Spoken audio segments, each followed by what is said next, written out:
Assalamu alaikum wa rahmatullahi wa barakatuh, and hello. Welcome to In the Days of Noor with me, Noor, where we talk about Islamic related topics and social issues.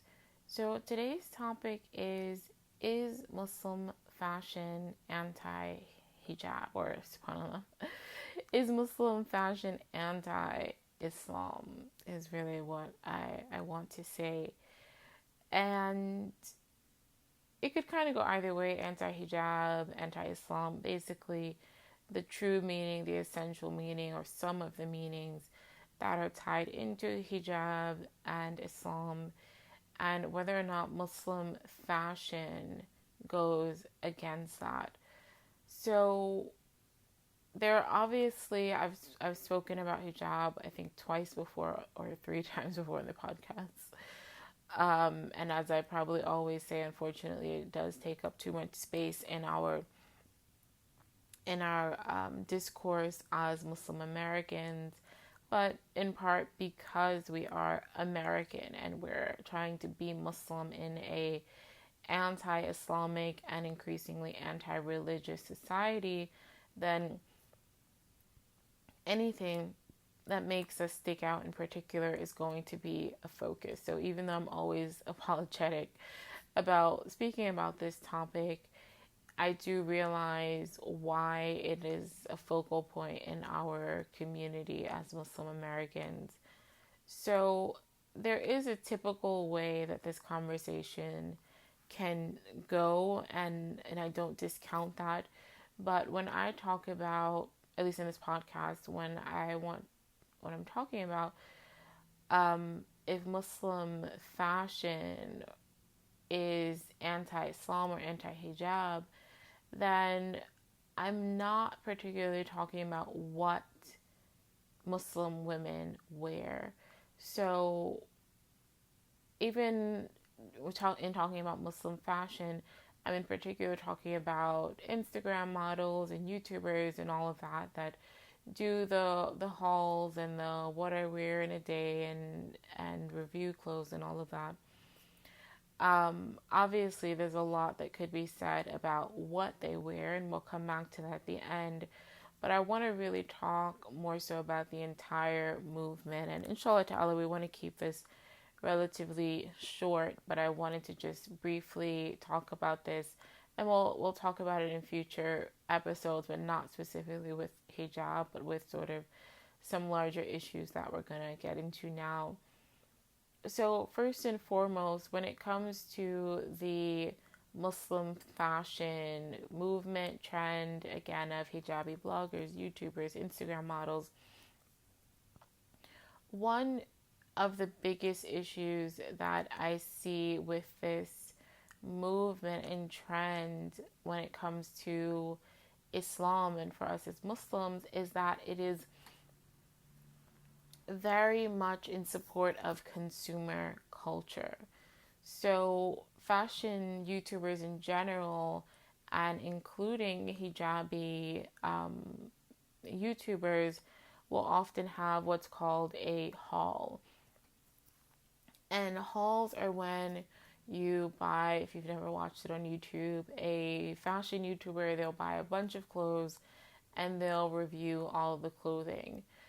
So this is it. Obviously, it's entertaining to watch because you're watching someone else spend money and buy clothes and try on clothes, and that maybe from that you'll learn, oh, okay, I like that, maybe I'll look into that for myself, or oh, I don't like that doesn't look so great on her, it probably won't look great on me, something like that. So I definitely, there is an entertainment value there, but simply in buying all of these clothing, and sometimes you don't know if these YouTubers are honest or not, and I mean in general, not specifically with Muslim YouTubers, but just in general. But when I have watched them in the past, and I still watch them on occasion, then these YouTubers do buy the clothing themselves.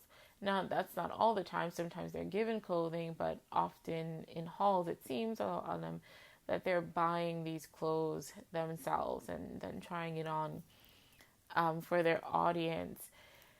And I think this in and of itself, is entertaining as it is problematic in that it supports consumer culture. And being a consumer, like there are so many layers to that and problems with that. So for one, in being consumers, the more we consume, because we're consuming from something, we're consuming from the earth, the more we take, then the more that is taken away, the more that we are using. So you'll hear sometimes people say, oh, we have a population issue. And the reality is not that our population on the earth of human beings is too much. It's that there are too few people, particularly people in the West, and even more specifically Americans, who are taking up, using up most of the resources. So to make a shirt, to make a pair of pants, to make a skirt, to us it doesn't mean anything because all we have to do is go to the store and buy it, or even less than that, all we have to do is shop online and buy it. But that takes actual energy and work and resources to make that piece of clothing. And there was a beautiful TED Talk. It was on food. And something that she said is, imagine if you had the choice, if you were out in the wild, a primitive person, and you had the choice between having like some kind of meat dish for your meal or having an egg. And, if you're just thinking about it, you probably would go either or. But when you think about it in her example, if you're in the wild, you're probably more likely, to more often go for the egg than for the meat, because the meat takes more work. If you already have a chicken that you own, it's producing eggs, you can have an egg every morning or every day. But if you actually have to go out and hunt for meat, that takes actual effort to hunt and kill, to remove the skin, to cook over the fire and serve, whereas the egg does not. But for us as Westerners, as modern people, all we do is go to the McDonald's or go to wherever and say, can I have a number one or a number two? It's not actual work, but that doesn't mean the work is eliminated. Every time we eat meat, a life was killed to eat that meat. So it's, when you think about the reality of it, which is hidden from us as modern people, we have to ask ourselves, whenever I'm buying something, whenever I'm consuming something purely out of non-necessity, then what am I contributing on earth? Am I taking more than I should be taking? And this is for everything, not particularly clothing. But if we use the same example for clothing, if we could imagine having to make ourselves a garment from scratch, literally from scratch, having to pick the cotton, having to do whatever the process is, I have no idea, of making that cotton into actual fabric, having to cut the fabric, having to measure the fabric to our bodies, and then having to sew it up and wear it, we probably wouldn't make ourselves a new outfit every single day. And yet the actual work of making clothing has not been removed. It still is actual work to make a garment, but we just don't see that work anymore. And this brings me to my next point, which is that often these hijabi YouTubers, or Instagram models, they're promoting clothing and brands that are inexpensive.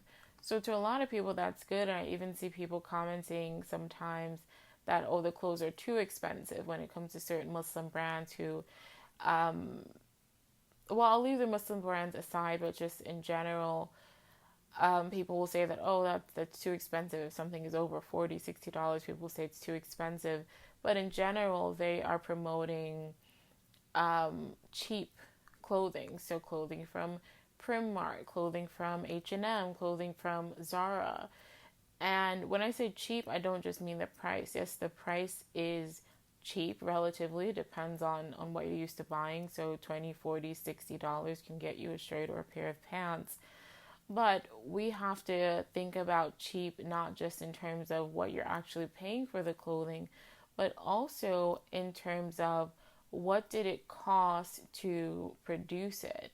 So, and again, we're talking about cheap in very particular ways because some things are expensive. So we're using a lot of water to produce clothing, for example, and machinery and all of that. But when we're talking about, of course, the clothing when it gets to us, but also what the workers are being paid. The workers are being paid very poorly. And I highly suggest anyone watch the documentary, The True Cost. It's on Netflix, and it's such an important documentary because it teaches us what is happening in this process of our clothing being made, because again, it takes work to make a piece of to make a garment. That work didn't disappear through modernity. It still takes work. We just don't see it anymore. Just like we don't see the butcher, most of us, we don't see the butcher cutting our meat and handing us a chicken. We just go to the store and get some packaged meat, or at least in some halal stores, the halal stores in my neighborhood, you will see the animal and then they cut it for you. But a lot of us are just getting this packaged meat, so we don't even realize the process that had to go into that meat arriving on our table. So we eat meat blissfully every single day, some people 2-3 times a day, but we don't think about the fact of how many chickens and cows and whatever else we're slaughtering for that meat. No, obviously there's nothing wrong with eating meat. Eating meat is perfectly halal, but we really have to think about the reality that, okay, if I owned a farm, or if I had to go to the butcher every single day, or not even the butcher, if I had to go and hunt this meat every single day, would I kill a chicken every single day just so I could have chicken? There are so many Americans that aren't even interested in being aware of the process. So many Americans that would not want to see a chicken being slaughtered, or a cow being slaughtered, or a goat, or what else do we eat? Or lamb being slaughtered. So many of us would not want the sight of that, and yet we eat meat every single day. So that's a huge disconnect. If you're not okay with a chicken a day being killed just for your enjoyment, how are you okay with eating it? It's the same thing. So and it's even more complicated when we're talking about, and I'd suggest also the documentary Food Inc. when it comes to food, but it's even more complicated when we're talking about clothing, because we're talking about people being paid very poorly. And unfortunately, some people will make the argument, well, that's the best job that they can get in their society. $1 a day goes much farther for them than it would for us. And while it's obviously true that it takes less money for them to live a decent life, they're still very often being paid even worse than, let's say, they only need $5 a day to live. These people, these corporations will come and try to pay them $1 or $2 a day. And if you think they're happy about it, then I really suggest you watch a documentary like True Cost, or do your research, because a lot of these people have protested and they're hosed down the same way 50 years ago African Americans were hosed down, or I don't remember the exact timeline, but in the beginning when people were trying to create labor unions, they were treated just as badly. So these people, these workers, are trying to fight for better conditions for themselves, but of course, as usual, the corporations are fighting against them. So when we say, when there are these videos or hijabi bloggers or whoever who are saying, oh my God, this is, what a great deal. I got this shirt for just $8 from Primark or H&M. We have to ask ourselves, what are we supporting? And in a very literal way, there was this devastating accident only a few years ago in Bangladesh. So these are fellow Muslims, more than likely, majority Muslim country. And they were killed because the building collapsed, because these corporations are going into these countries not only paying workers very poorly, they're building these horrible structures, they're working people as many hours as possible, And so this building actually collapsed.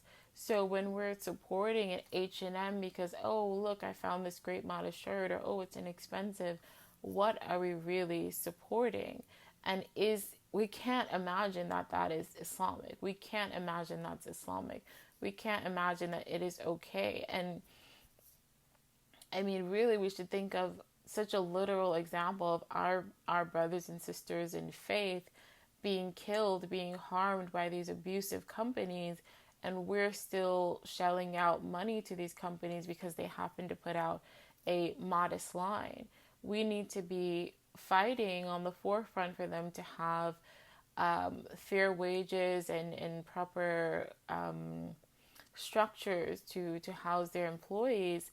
And that doesn't necessarily mean being out on the front line. I'm not the biggest proponent of protest, because I think that the greatest protest you can do is just not spending your money with these people. And so that is unfortunately the downside of this entire hijabi fashion, Muslim fashion culture, is that it is consumerist.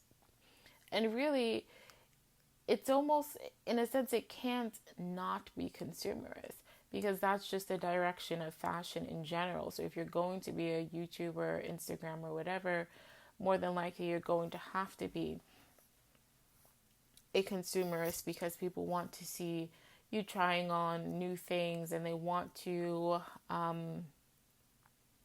see you talking about different brands and all of that. So I definitely understand the pressure there, but at the same time, for us as Muslims, we have to think about if we should be supporting these hijabi YouTubers. And then these hijabi YouTubers need to think about if they should be supporting companies that are abusive. We as Muslims never want to support abuse. And especially when we know a lot of these corporations are setting up their companies in poor Muslim countries. They're setting up in poor countries in general, but unfortunately there happen to be a lot of poor Muslim countries as well.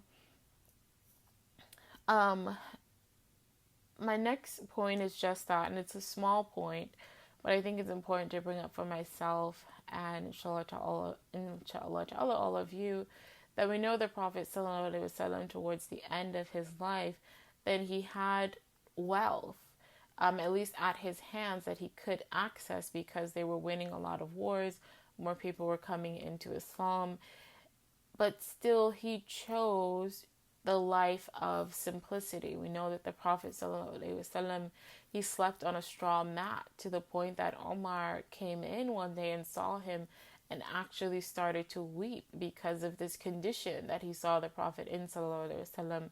And I don't have the hadith right in front of me. Maybe I'll find it before this is finished. But the Prophet ﷺ said something like, aren't you rejoiced that in this life, something like in the next life we'll have better than this, something like that, subhanAllah. Inshallah ta'ala, I'll find it before the end of the podcast. But I think it's important for us to realize that the Prophet ﷺ maintained a simple life even when wealth was at his hands. He didn't acquire a bigger house. He didn't acquire more clothing. He didn't acquire more horses or camels, rather. He still chose a simple life. And I think that is important for us as Muslims to remember, that consumerism is really not our way. Consumerism is really not our way. And there were other prophets who lived more lavishly, but that was not the way of the last and final Prophet sallallahu alaihi wasallam. And sorry, I just want to see if I can find this. And I think that's important to note, because the Prophet ﷺ was the last and final messenger for everyone, for every human being. And in the direction that the world is going, if you're not a person of, whether we want to call it minimalism or zuhud or simplicity or whatever you want to call it, if you're not a person that doesn't take much more than their essentials, you are almost necessarily supporting abuse, unless you just have a lot of money and you can buy really expensive clothing that are really well made and the workers are paid well. I mean, a lot of them, even that will still be problematic with overconsumption. But in general, if you are a consumer, you, subhanAllah, if you are living a life that is lavish, then you are almost necessarily supporting abuse. If you're buying new clothing every week from the H&M and the Zara and the whatever other cheap store that gets their clothing made overseas, you're more than likely supporting abuse. Even to go back to the meat example, if we're eating meat every single day, we're more than likely supporting abuse, because in order for these companies to manufacture meat on such a high scale, they have to stuff these chickens into these cages where they can hardly move during their life. They have to stuff whoever, the cows, all kinds of animals into small spaces so that they can have as many of them in there as possible. And so these animals live miserable lives while they're alive. And just because we are allowed to eat them doesn't give us permission to support their abuse while they are alive. So I just wanted to read this hadith, inshallah ta'ala, and then I think I just have one more point before we close out, inshallah. So, narrated Sayyidina Umar radiallahu anhu, I went to the Prophet and saw that he was lying on a mat made of leaves of the date palm, and there was no bedding between him and the mat, and the texture of the mat had left deep marks on his body, and under his head was placed a leather pillow stuffed with the bark of the date tree. On seeing it, I said, "My master, pray to Allah, the glorified and the exalted, to grant prosperity to your followers. He has bestowed riches upon the people of Rome and Persia, even though they are not believers." The Prophet ﷺ replied, "O son of Khattab, do you also think like that? They are the people who have been deprived of the blessings of the hereafter, owing to their ungodly ways, and hence the comforts Allah wanted to confer upon them have been granted to them in this world." In another version of the same tradition, it is said the Prophet ﷺ replied, "O Umar, do you not prefer that they took the joys of this world and we of the hereafter?" Hajrat Abdullah ibn Mas'ud, may Allah be pleased with him, says that once the Prophet ﷺ slept on a mat made of date palms, and when he woke up, the impressions of the mat were visible on his body. We said, "O Allah's Messenger, may the peace and blessings of Allah be upon you. May we prepare a soft bedding for you." He said, "I have got nothing to do with the world. I am in this world like a rider who halts in the shade of a tree for a short time, and after taking some rest resumes his journey, leaving the tree behind." Peace and blessings be upon the Messenger of God sallallahu alaihi wasallam. So this is our last messenger. This is who he was. And this is not to say it's made obligatory upon us to live as simply as he did, but this was our example. This is our example. So we still want to ask ourselves, how far are we away from his example? And again, in a more literal sense, when you are supporting consumerism in general, you are almost guaranteed to be supporting abuse, and that is not a part of our faith at all. The next point I just want to make is that I definitely get that there is a need, especially people who are new Muslims, people who are coming back to the faith, people who are young Muslims. There is a possible need for this hijabi fashion. I mean, when I was growing up, there was no such thing as hijabi fashion, and we did have to figure it out on our own, right? So I definitely get that it's valuable to be able to see that, oh, you can be beautiful and wear hijab, you can be cool and wear hijab. All these people follow this hijabi and they like her, so I'm going to be proud in my hijab or something like that. I can see that in the mind of a 15, 16, 17-year old. And hopefully it's something that we're able to go and grow through and not something that we constantly want to maintain.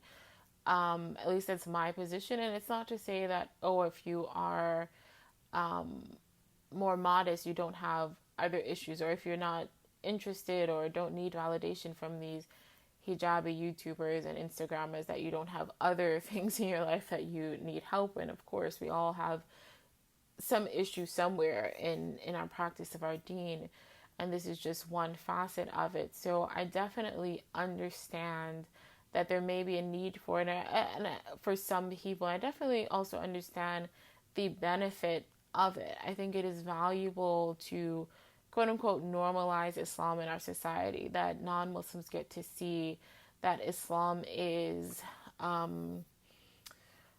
this isn't the greatest way to put it, but that Islam can be, gosh, subhanAllah, I don't know how exactly to put it. I suppose acceptable. I'm not sure how to put it, but I think it's important that non-Muslims see that Islam is not a foreign thing. It's not like an Arab religion. It's not this foreign entity, but that it is a faith that anyone can enter, and that you don't have to leave all of your culture behind.